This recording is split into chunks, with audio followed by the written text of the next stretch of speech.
Another day, another mini vlog na naman tayo mga karimix. At for today's vlog, outfit check mga karimix. 9 AM at the morning, papunta nga ako ng San Pablo para mag-seminar. Syempre sa aking mga racket na lagi kong kasama ang aking motor na si Roxy. Napakalaki talagang pakinabang namin dito sa aming motor. Less hassle at talaga namang mapapabilis ka sa iyong patutunguhan. Pero syempre sasamahan mo lagi ng ingat. Wag nang gagaya dito kay Kuyang Kamote. Char. 9 AM nga at the morning, Saturday. Sabi sa akin ni Ma'am Jane. Pero syempre since hindi naman tayo basta-basta naalis ng bahay na hindi man lamang naglilinis, medyo na late tayo ng konti. Which is okay lang naman dahil alam mo naman mga Filipino time. At syempre fast forward na natin, nandito na nga ako at paakit ako sa taas. Tapat nga ito mismo ng SM San Pablo. Kaya naman malapit lang dito sa Lipa, kung Alaminos nga ang daan mo, mga 30 minutes ay nandito ka na. At waiting na nga kami dito sa second floor dahil wala pa nga yung may hawak ng susi. Kung itatanong nyo mga karimix kung ano bang ginagawa ko rito at kung anong seminar nga ba ang aatinan ko, agent na nga ako mga karimix. Yes, tama ang naririnig nyo. Dami nga ng pinagdaanan ko, hindi ako makontento sa kung ano lamang ang kinikita namin. Pag ambisyosa ka talaga at marami kang goal, talagang go for the goal. Hano daw. Kaya naman sa mga taga Calabarzon dyan, sa akin na kayo bumili ng bahay. Ako nang sagot para magkaroon kayo ng bahay. Syempre kayo magbabayad. Pero syempre hindi ko kayo iiwan hanggang sa dulo ng ating buhay. Sabi nga ni Ma'am Jen, hindi lang tayo para sa kumita. Hanggang sa kailangan nyo nga ako ay sasamahan ko kayo at sasagutin ang mga tanong nyo. At syempre kung sa school may break time, meron din naman dito. Thank you din nga po pala mga ma'am dito sa paprimil nyo. At fast forward na nga mga karimix, after nga namin na sa seminar, eto nga at nakauwi na rin ako ng Lipa.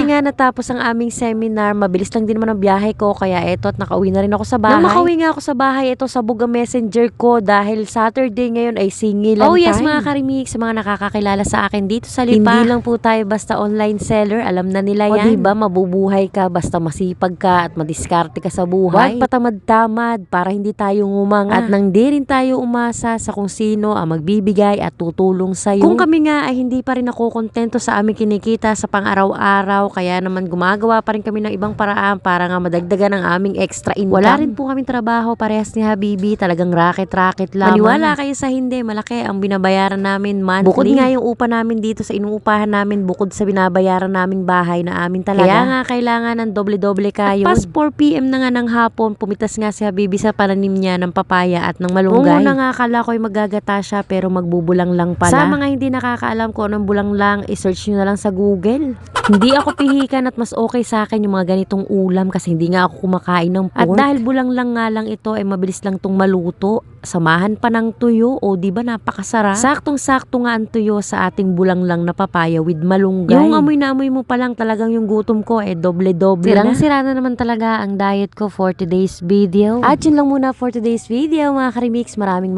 salamat!